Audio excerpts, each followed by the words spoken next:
नमस्कार दोस्तों, डेट है आज की 10 मई 2023 और स्वागत है आपका एडिटोरियल डिस्कशन में। 4 इश्यूज आज हम डिस्कस करेंगे, डिटेल से डिस्कस करेंगे। सबसे पहले आर्टिकल हम आज डिस्कस करेंगे एप्पल की खेती से संबंधित बेसिक्स के साथ इस आर्टिकल को डिस्कस करेंगे। उसके बाद यूरोपियन यूनियन नया रूल लेके आई है कार्बन एमिशन को रोकने के लिए। इस रूल के अगेंस्ट इंडिया आवाज़ उठाएगा और डेवलपिंग कंट्रीज़ को एकजुट करेगा। ये भी इंटरेस्टिंग इशू है। तीसरा जो आज इशू है वो रोड ट्रैफिक से संबंधित है और सबसे लास्ट में रिमोट वोटिंग से संबंधित।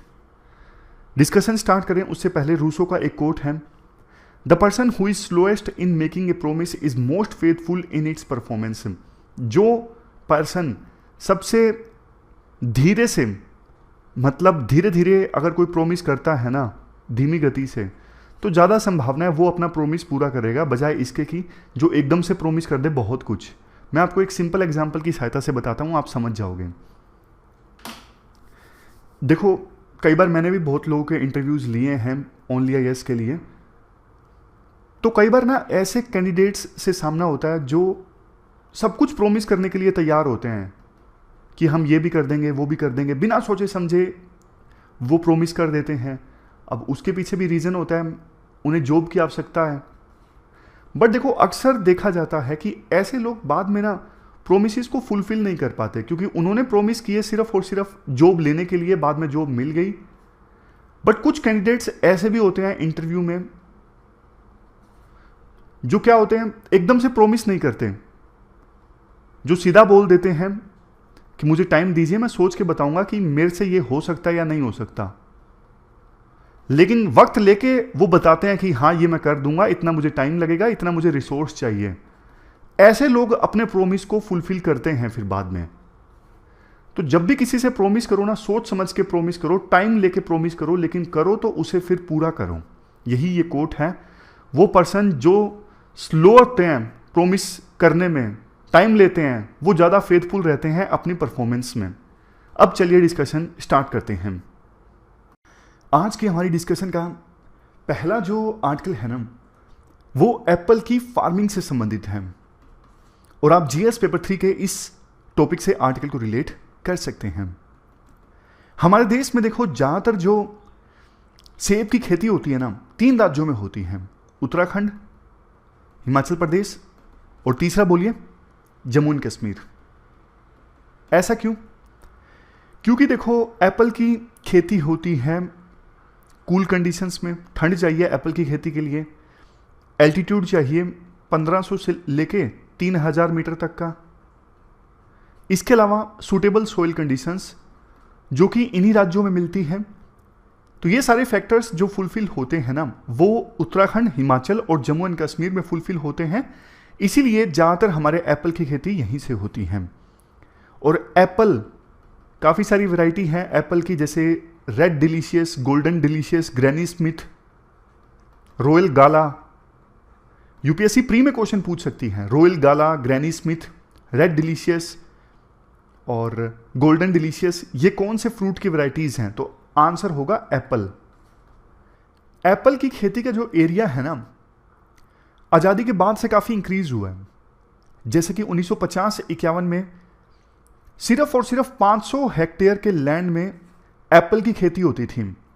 1960-61 में ये लैंड बढ़ के हो गया 5025 हेक्टेयर और 2021-22 आते आते 1,15,016 हेक्टेयर में एप्पल की खेती होती है। हाल फिलहाल में ना एक इशू जिसकी वजह से एप्पल फार्मर्स काफ़ी परेशान हुए हैं, वो है जीएसटी का। देखो, एप्पल की हार्वेस्टिंग हो गई, उसके बाद ना एप्पल को इस प्रकार के कार्टून में स्टोर करके रखा जाता है। ये जो कार्टून दिख रहा है आपको तस्वीर में, इस प्रकार के कार्टून में एप्पल की पैकेजिंग होती है।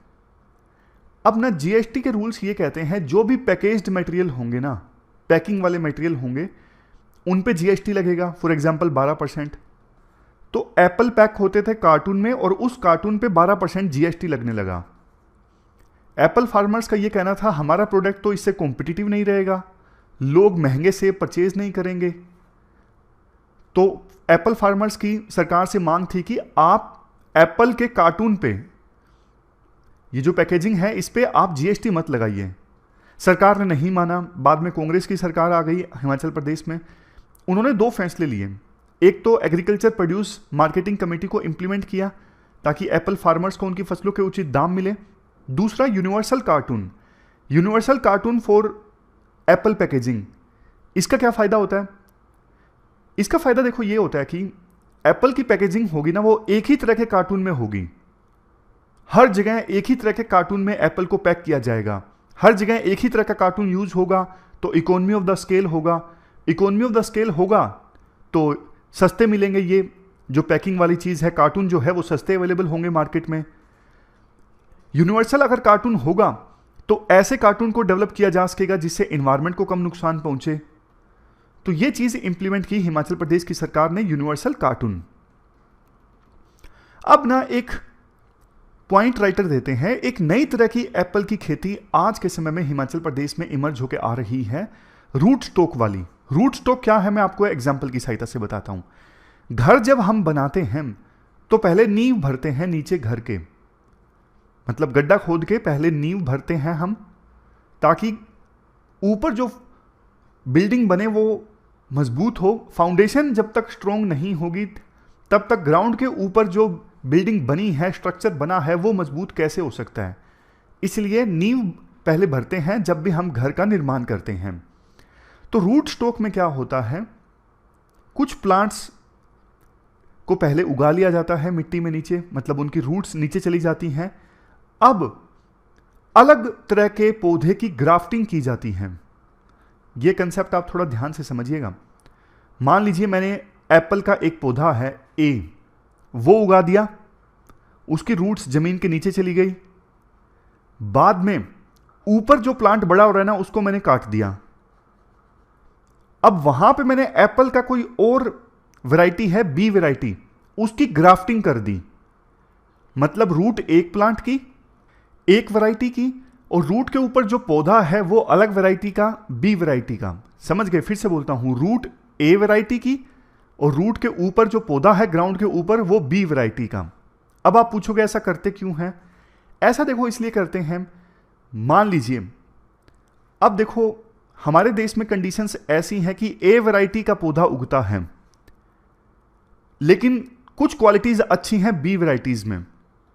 तो इसलिए ऐसा करते हैं कि रूट तो उसी वैरायटी की रख लो जो हमारे एटमॉस्फेयर में अच्छे से उग जाता है, लेकिन उसके ऊपर पौधा रख लो बी वैरायटी का जिसके कुछ अच्छे ट्रेट्स हैं, अच्छे गुण हैं।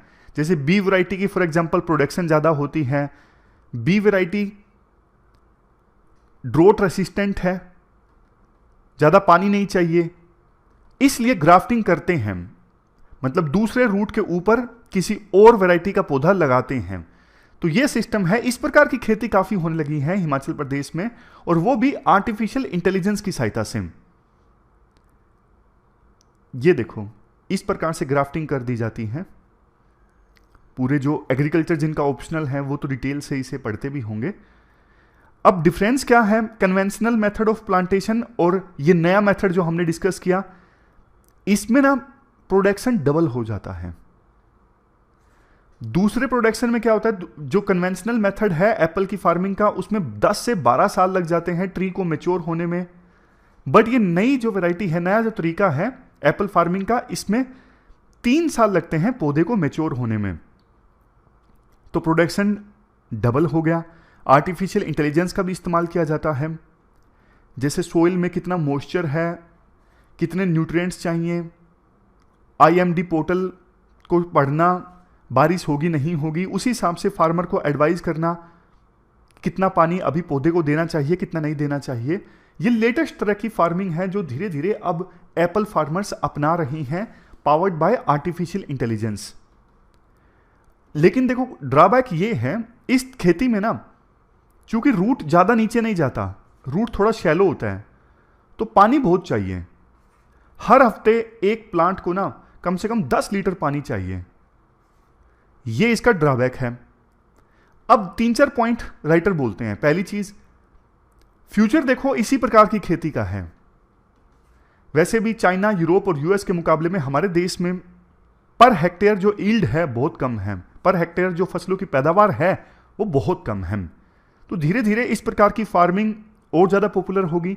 लेकिन दिक्कत यह है ज़्यादातर किसान इस प्रकार की फार्मिंग नहीं अपना सकते, इकोनॉमी ऑफ द स्केल नहीं है, हर फार्मर्स के पास इतना लैंड नहीं होता, इतने पैसे नहीं होते, और पानी ज़्यादा चाहिए।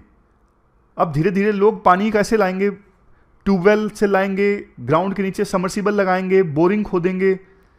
पंजाब की तरह यहां पर भी पानी की कमी हो जाएगी, ये दिक्कत है। नेक्स्ट दिक्कत ये है, अभी तो लोगों ने इस प्रकार की खेती को करना स्टार्ट किया है, आने वाले समय में पता लगेगा कितनी सफल होगी, बारिश का जो पैटर्न है उसका क्या इंपैक्ट पड़ेगा इस प्रकार की खेती पे। बट देखो एक चीज ये है, नई तरह की खेती अब लोग प्रयोग में ला रहे हैं, एक्सपेरिमेंट लोग करने को तैयार हैं, फार्मर्स करने को तैयार हैं, और ना यूट्यूबर्स जो हैं वो इस प्रकार के एक्सपेरिमेंट ज्यादा कर रहे हैं, इस प्रकार के एक्सपेरिमेंट्स को प्रमोट भी कर रहे हैं यूट्यूबर। जबकि होना यह चाहिए जो कृषि विज्ञान केंद्र के साइंटिस्ट हैं उनको फार्मर्स को अवेयर करने में भूमिका निभानी चाहिए, जो कि यहां पे मिसिंग है। जबकि यूट्यूबर्स ज्यादा एक्टिव हैं, इनको देख देख के लोग ज्यादा ट्राई कर रहे हैं।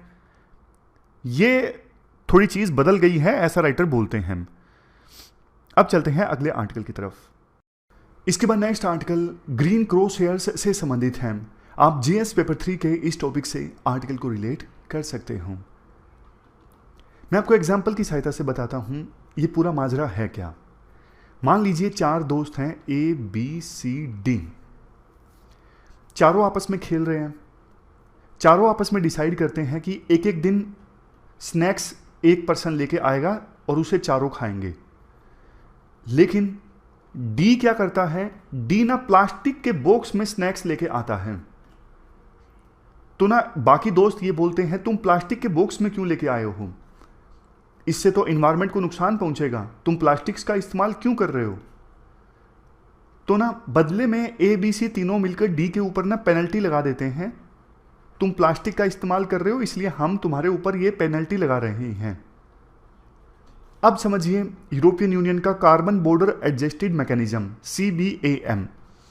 इसमें क्या है, यूरोपियन यूनियन मान लीजिए किसी देश से कोई चीज परचेज कर रहा है, फॉर एग्जांपल इंडिया से सीमेंट परचेज कर रहा है यूरोपियन यूनियन। अब इंडिया की किसी फैक्ट्री में सीमेंट का प्रोडक्शन हुआ है।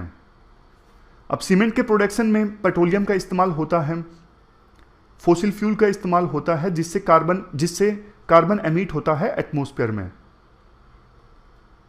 लेकिन सीमेंट का जो फाइनल दाम है ना, उसमें यह चीज नहीं इंक्लूड की गई है कि सीमेंट के प्रोडक्शन से जो एमिशन हुआ है इससे एटमॉस्फेयर को नुकसान पहुंचा है, एनवायरनमेंट को नुकसान पहुंचा है। यह चीज सीमेंट के दाम में काउंट नहीं की गई है। अब वो सीमेंट पहुंची यूरोपियन यूनियन में इंडिया से, तो यूरोपियन यूनियन देखेगा कि सीमेंट की प्रोडक्शन में क्या एनवायरनमेंट को नुकसान हुआ है। अगर आंसर यस है तो क्या उस नुकसान को सीमेंट के दाम में इंक्लूड किया गया है। अगर आंसर नो है तो फिर यूरोपियन यूनियन अपनी तरफ से टैक्स लगा देगा जो सीमेंट को इंपोर्ट किया गया है इंडिया से, थोड़ी पेनल्टी लगा देगा, क्योंकि सीमेंट के प्रोडक्शन में एमिशन हुआ था, एटमॉस्फेयर को नुकसान पहुंचा, एनवायरनमेंट को नुकसान पहुंचा।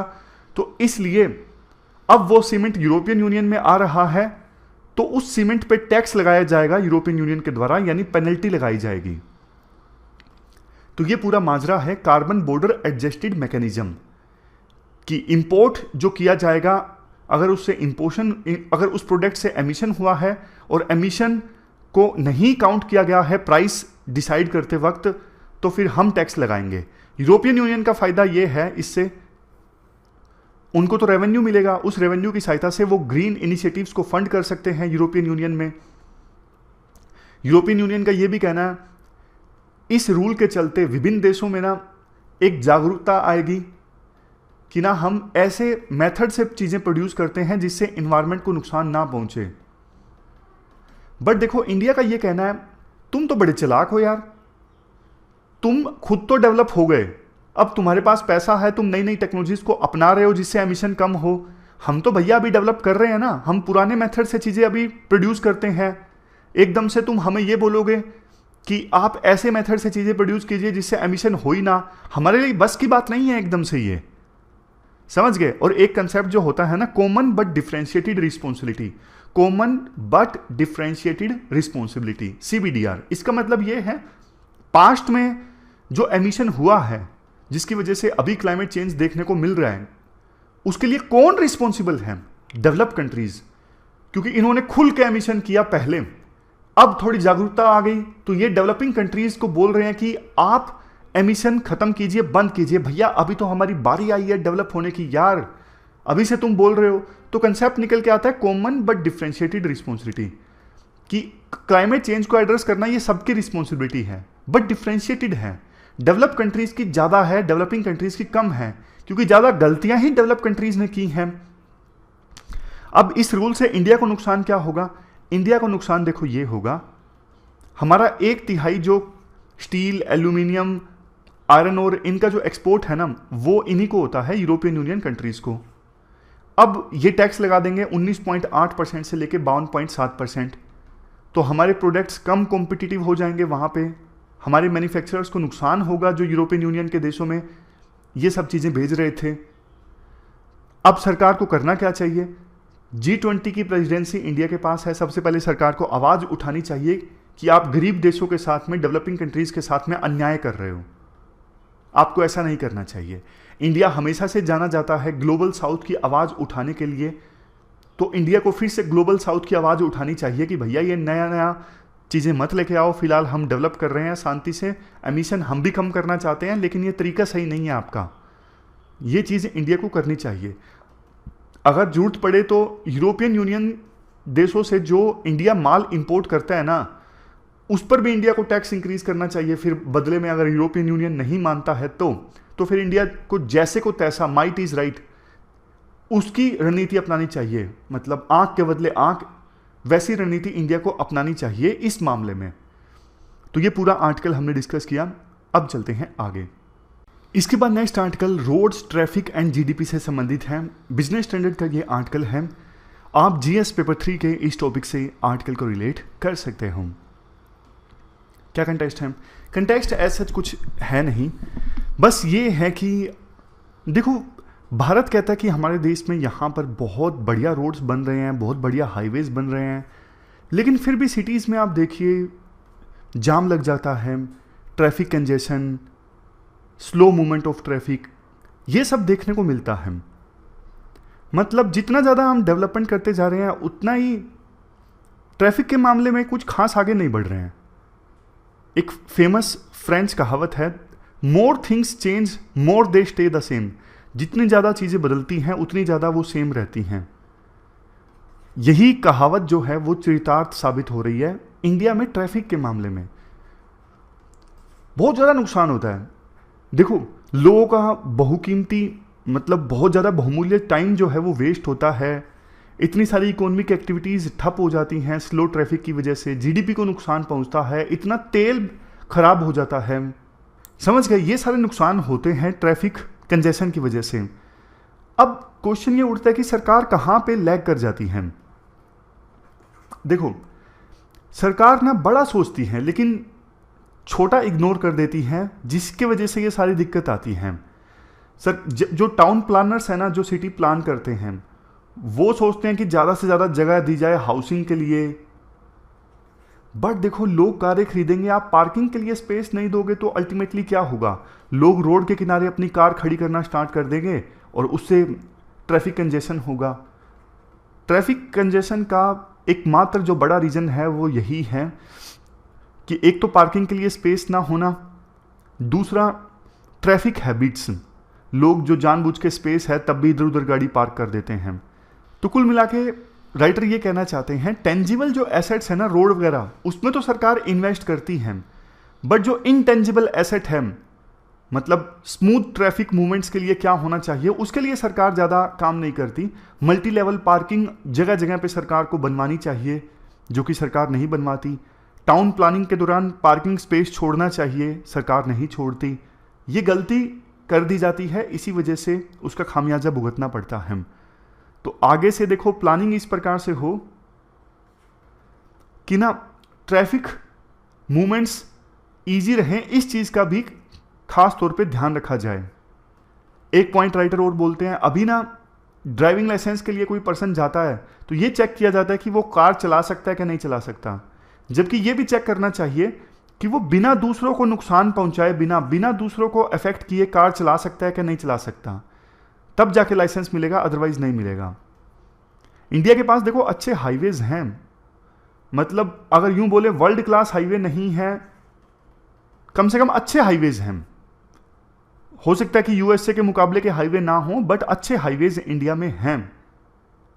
इंडिया में जो हाईवेज हैं वो काफी कम कॉस्ट की सहायता से बनाए गए हैं, लेकिन देखो जो पैसा बचाया गया है उसका यूज करना चाहिए इंडिया में छोटी छोटी सिटीज में, टाउन्स में ट्रैफिक मूवमेंट को ईजी बनाने के लिए। इससे देश को बहुत ज्यादा फायदा होगा। तो ये पूरा आर्टिकल हमने डिस्कस किया। अब अगला जो आर्टिकल है वो रिमोट वोटिंग से संबंधित है। कंटेक्स्ट देखो ये है, कर्नाटक में इलेक्शंस हुए आज, मतलब इलेक्शन चल ही रहे हैं, तो वहां पे बहुत सारे माइग्रेंट वर्कर्स अपना वोट देने से वंचित रह जाएंगे। अगर रिमोट वोटिंग के कंसेप्ट को इंप्लीमेंट किया होता तो ये दिक्कत ना आती, ऐसा राइटर बोलते हैं। तो रिमोट वोटिंग के कंसेप्ट के बेसिक्स के बारे में हम बात कर लेते हैं। रिमोट वोटिंग का पूरा कंसेप्ट है क्या? बहुत सारे माइग्रेंट वर्कर्स अपना घर बार छोड़कर दूसरे शहरों में, दूसरे राज्यों में काम करने के लिए चले जाते हैं। जैसे बिहार का एक वर्कर चला गया गुजरात में, अब देखो वो गुजरात के सूरत में काम कर रहा है, उसकी जो होम कंस्टिट्यूएंसी वो छपरा है, तो वो सूरत में रहते हुए वोट नहीं कर पाता। अब वापस स्पेशल वो वोट देने के लिए जा नहीं सकता छपरा, क्योंकि देखो बहुत खर्चा होता है, आने जाने का किराया भी बहुत लगता है। इस वजह से एक तरफ देखो डेमोक्रेसी इंक्लूसिव नहीं है, क्योंकि एक गरीब पर्सन जो दूसरे राज्य में गया है काम करने के लिए, वो अपने अधिकारों का उपयोग नहीं कर पा रहे हैं, मतलब डेमोक्रेसी जो है वो इंक्लूसिव नहीं है। दूसरा देखो टर्नआउट भी कम रहता है इलेक्शन में। हालांकि देखो भारत में दूसरे देशों के अपेक्षाकृत इलेक्शन में जो टर्नआउट है वो ठीक ठाक रहता है, लेकिन इलेक्शन कमीशन ऑफ इंडिया की कोशिश ये है इसे ज्यादा से ज्यादा इंक्रीज किया जाए। इवन देखो जो एनआरआई हैं, मतलब नॉन रेजिडेंट इंडियन, वो भी देखो स्पेशल देश में आ नहीं पाते वोट देने के लिए। वो चाहते हैं कुछ ऐसा हो जाए कि हम दूसरे देश में रहते हुए भी अपने वोट के अधिकार को यूज कर सकें। तो इन चीजों को एड्रेस करने के लिए ना इलेक्शन कमीशन ने रिमोट ईवीएम डेवलप करवाई है, रिमोट वोटिंग मशीन, आरवीएम उसका स्पेसिफिक नाम है। अभी 16 जनवरी को अलग अलग पॉलिटिकल पार्टीज को इनवाइट किया गया है कि आप आइए देखिए हमने क्या डेवलप किया है, क्योंकि देखो पॉलिटिकल पार्टीज जो हैं इस पूरी इलेक्टोरल प्रोसेस में एक बहुत बड़े स्टेक होल्डर हैं, तो उनको ट्रस्ट में लेना बहुत ज्यादा जरूरी है। इस वजह से इलेक्शन कमीशन ऑफ इंडिया पहले आरवीएम का प्रोटोटाइप यानी आरवीएम का जो नमूना है वो पॉलिटिकल पार्टीज को दिखाना चाहता है, ताकि उनको ट्रस्ट में लिया जा सके कि हमने क्या डेवलप करवाया है। ये जो आरवीएम है रिमोट वोटिंग मशीन, इसको इलेक्शन कमीशन ऑफ इंडिया ने डेवलप करवाया है भारत इलेक्ट्रॉनिक्स लिमिटेड यानी बीईएल और electronics corporation of India limited यानी ईसीआईएल के असिस्टेंस से, मतलब दोनों ने साथ दिया है इलेक्शन कमीशन ऑफ इंडिया का, तब जाके ये आरवीएम बना है। इसमें देखो 3 एस्पेक्ट्स बहुत इंपॉर्टेंट है, हम आरवीएम की फंक्शनिंग को समझें। हार्डवेयर एंड वोटिंग प्रोसेस, दूसरे नंबर पे प्रोसेस ऑफ रजिस्ट्रेशन, तीसरे नंबर पे सिक्योरिटी। सबसे पहले है हार्डवेयर एंड वोटिंग प्रोसेस। देखो जो रिमोट वोटिंग मशीन है ना, ये भी ईवीएम की तरह stand alone non network system है। Stand alone non network system के होने का मतलब ये है ये आरवीएम किसी प्रकार के इंटरनेट से नहीं कनेक्ट रहेंगी। ये बताना देखो इसलिए जरूरी है क्योंकि इंटरनेट से जब ईवीएम मान लीजिए कनेक्ट हो जाए ना, तो फिर हैकिंग का खतरा हो सकता है। लेकिन अगर ईवीएम या फिर अब आज वाले आर्टिकल में आरवीएम यानी रिमोट वोटिंग मशीन ये इंटरनेट से कनेक्ट होंगी ही नहीं, तो इनको हैक करना मुश्किल है, हैक नहीं किया जा सकता फिर इनको। इसलिए इस वर्ड पे फोकस किया जा रहा है stand alone non network system, यानी किसी प्रकार के दूसरे नेटवर्क से इनको नहीं जोड़ा जा सकता। अब काम कैसे करेंगी ये? जैसे मान लीजिए गुजरात का जो सूरत है, यहां पे बड़ी संख्या में दूसरे शहरों से, दूसरे मतलब जो पिछड़े हुए राज्य हैं हमारे देश में, वहां से माइग्रेंट वर्कर्स आते हैं काम करने के लिए। फॉर एग्जाम्पल उड़ीसा की कोई कंस्टिट्यूएंसी है गोपालगंज सिर्फ नाम देने के लिए है, इसे आप बिल्कुल सीरियस मत लीजिएगा। मतलब ऐसा मत बोलिएगा कि इस कंस्टिट्यूएंसी से माइग्रेंट वर्कर्स नहीं जाते। ये तो मैं सिर्फ आपको एग्जांपल देने की कोशिश कर रहा हूँ। मान लीजिए उड़ीसा के गोपालगंज से जाते हैं, छपरा से जाते हैं, गया से जाते हैं, एग्जाम्पल है। अब ये अलग अलग कॉन्स्टिट्यूएंसीज के जो वर्कर्स हैं ना, वो सूरत में रह के काम कर रहे हैं। अब देखो होगा क्या, सबसे पहले ना इन वर्कर्स को, इनको वापस नहीं जाना अपनी अपनी कंस्टिट्यूएंसी में काम करने के लिए, इनको यहीं पर वोट देना है सूरत में रहते हुए। तो सबसे पहले तो ना अपनी अपनी कंस्टिट्यूएंसी के रिटर्निंग ऑफिसर के पास इन्हें रजिस्टर करवाना होगा कि भैया हम इस प्रकार से रिमोट वोटिंग करना चाहते हैं।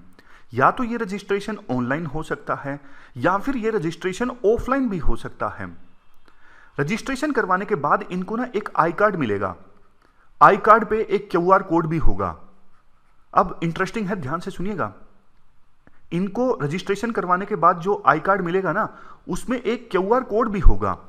अब ये जाएंगे इलेक्शन वाले दिन उस बूथ पे, सूरत में ही, अपनी होम कंस्टिट्यूएंसी में नहीं जाएंगे, सूरत में ही उस बूथ पे जाएंगे जहां पे RVM पड़ी है। अब आप बोलोगे सर एक EVM में तो हमने भी वोट किया है। आपके मन में आया होगा सर हमने भी वोट किया है, एक EVM में तो मान लीजिए 64 कैंडिडेट्स के लिए वोट किया जा सकता है मैक्सिमम। तो फिर अलग अलग कंस्टिट्यूएंसीज के जो लोग हैं सेम बूथ से कैसे अपनी कंस्टिट्यूएंसी के लिए वोट करेंगे? जेन्युइन क्वेश्चन है ना, आना चाहिए आपके दिमाग में कि इलेक्शन कमीशन कहता है कि 72 कंस्टिट्यूएंसीज के जो लोग हैं एक ही बूथ से वोट कर सकते हैं। कैसे ये पॉसिबल है?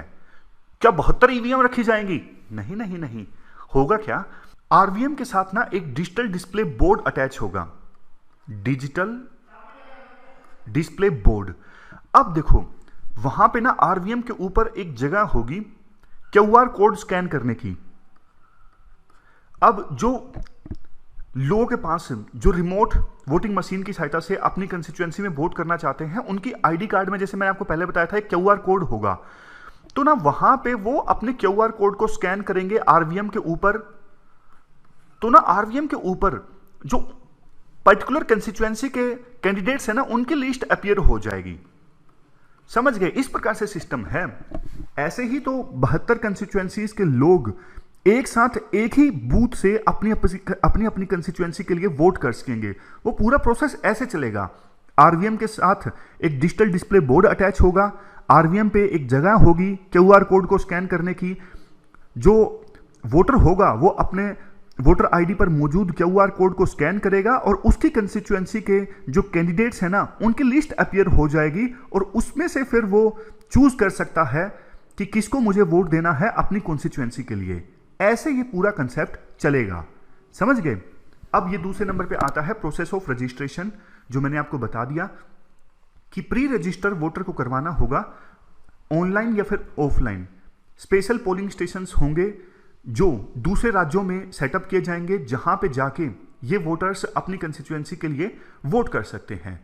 अब तीसरे नंबर पे सबसे इंपॉर्टेंट है सिक्योरिटी।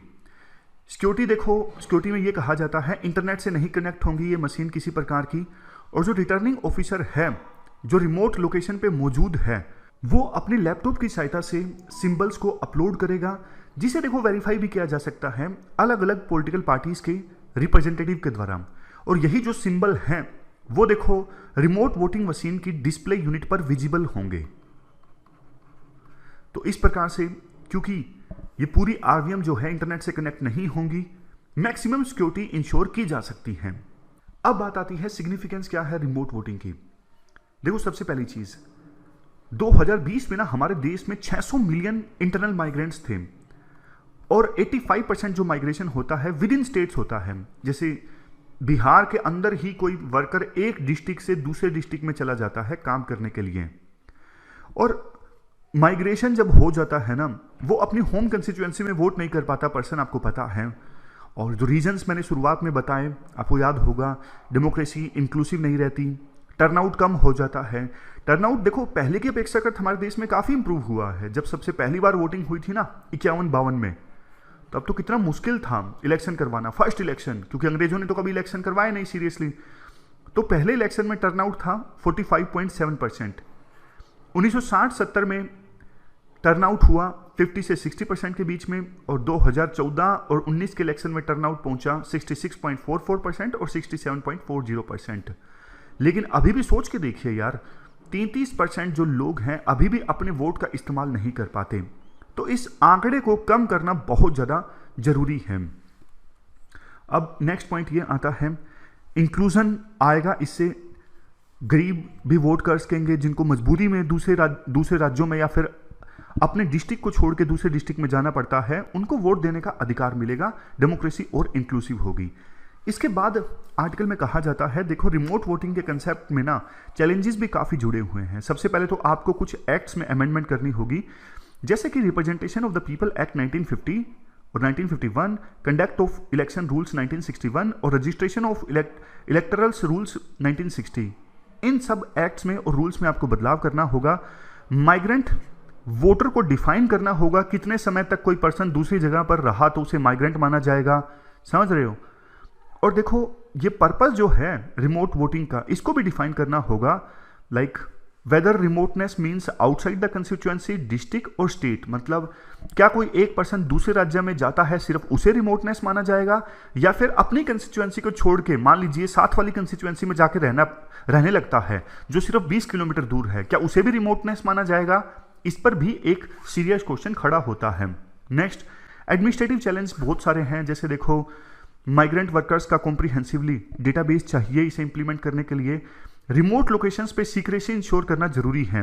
देखो मैं आपको एग्जांपल देता हूं, मान लीजिए बिहार में इलेक्शन है और महाराष्ट्र में इलेक्शन नहीं है। अब देखो महाराष्ट्र की किसी जगह पे रिमोट वोटिंग मशीन लगाई जाती है, तो बिहार में जितनी सीरियसनेस होगी इलेक्शंस कंडक्ट करने की, हो सकता है महाराष्ट्र में उतनी सीरियसनेस ना हो ना।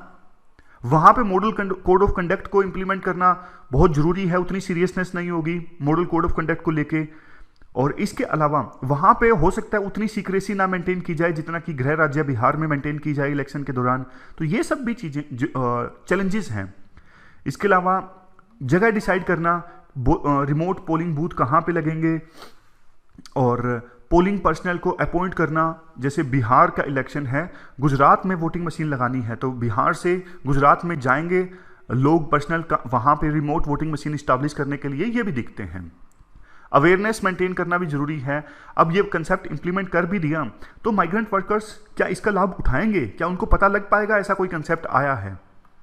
उसके बाद टेक्नोलॉजिकल दिखते हैं, जैसे देखो मल्टी कंस्टिट्यूएंसी आरवीएम जो अभी हमने कंसेप्ट डिस्कस किया, आपको तो समझ में आ गया पहली बार में। लेकिन अब वो लोग जो ज़्यादा पढ़े लिखे नहीं हैं, उन्हें क्यूआर कोड स्कैन करवाना, फिर वो चूज करेंगे सारा सिस्टम। ऐसा नहीं कि वो सिस्टम देख के घबरा सा जाएं, तो इस सिस्टम से फैमिलियर होने में भी उनको समय लगेगा। एक सेकेंड, ये पॉपअप आ गया, हटा देता हूँ। हाँ, अब इसके बाद वोट कास्ट जो हुए हैं रिमोट लोकेशंस पे, वहाँ पे उन वोटों की गिनती करना, ये भी एक चैलेंज है। देखो ये जो पूरा सिस्टम है ना, बड़ी पॉलिटिकल पार्टीज को तो फेवर कर सकता है, क्योंकि अब बिहार में इलेक्शन है, गुजरात में वोटिंग मशीन लगती है, तो बड़ी पॉलिटिकल पार्टी है तो वो वहाँ पे भी चुनाव प्रचार कर सकती है, उसकी यूनिट वहाँ पर भी है। अब कोई छोटी पॉलिटिकल पार्टी है जो बिहार तक सीमित है, वो अपने बंदों को गुजरात में भेजे, ये मुश्किल हो जाएगा, मतलब समझ रहे हो। नेक्स्ट है अर्बन एपैथी। देखो बहुत सारे वोट तो ना वोटर इसलिए वोट नहीं देते क्योंकि वो शहरों में टेंडेंसी होती है ना, कुछ नहीं बदलेगा, हमारा वोट से कुछ नहीं होगा, एक वोट से वो छुट्टी मना लेते हैं, वोटिंग मतलब वोट अपने बूथ तक जाते नहीं हैं। उसके बाद नेक्स्ट है यूनियन स्टेट राइट्स के बीच में टकराव। अभी देखो जो वोटिंग रोल है ना, उसको तैयार करवाने की पूरी जिम्मेदारी स्टेट इलेक्शन कमीशन के पास है, लेकिन जब ये कंसेप्ट इंप्लीमेंट होगा ना, तो इलेक्शन कमीशन ऑफ इंडिया का कहना है कि हम एक कॉमन इलेक्टोरल रोल बनवा लेंगे स्टेट असेंबलीज के लिए भी, लोकल बॉडीज के लिए भी, लोकसभा के लिए। तो स्टेट इलेक्शन कमीशन का कहना है हमारे दायरे में ये चीज आती है, आप हमसे मत छीनिए। इसके बाद नेक्स्ट है concern raise by election commission of India. उन्होंने कंसर्न रेज किया है, इन टर्म्स को डिफाइन करना जरूरी है, जैसे migrant worker, ordinary residence, temporary absence, ताकि किसी प्रकार का कोई एम्बिग्विटी ना हो, विवाद उत्पन्न ना हो। अब नेक्स्ट है वे फॉरवर्ड। वे फॉरवर्ड में कहा जाता है, देखो सभी स्टेक होल्डर्स का ट्रस्ट होना जरूरी है। ट्रस्ट नहीं होगा ना तो फिर पॉलिटिकल पार्टीज का, लोगों का इस पूरी प्रोसेस पे ना विश्वास नहीं आएगा, लोग इसका इस्तेमाल नहीं करेंगे, और पूरा जो ये इनोवेटिव कंसेप्ट है ना, धरा का धरा रह जाएगा। इसके अलावा डिबेट होनी चाहिए पार्लियामेंट में, और स्टेट असेंबलीज में जहां पर भी होनी है, तभी जाके रेलेवेंट लॉ बने। लास्ट में ये कहा जाता है, इलेक्शन कमीशन ऑफ इंडिया देखो अपनी रेपुटेशन के लिए जाना जाता है, ट्रांसपेरेंसी और इंटीग्रिटी के लिए जाना जाता है। तो ये नया कंसेप्ट लाने से पहले ना कॉन्फिडेंस बिल्ड होना चाहिए वोटर्स में, पॉलिटिकल पार्टीज में और सभी स्टेक होल्डर्स में। तो ये पूरा आर्टिकल हमने डिस्कस किया रिमोट वोटिंग मशीन से संबंधित। आज के डिस्कशन में इतना ही है। Thank you very much for discussion.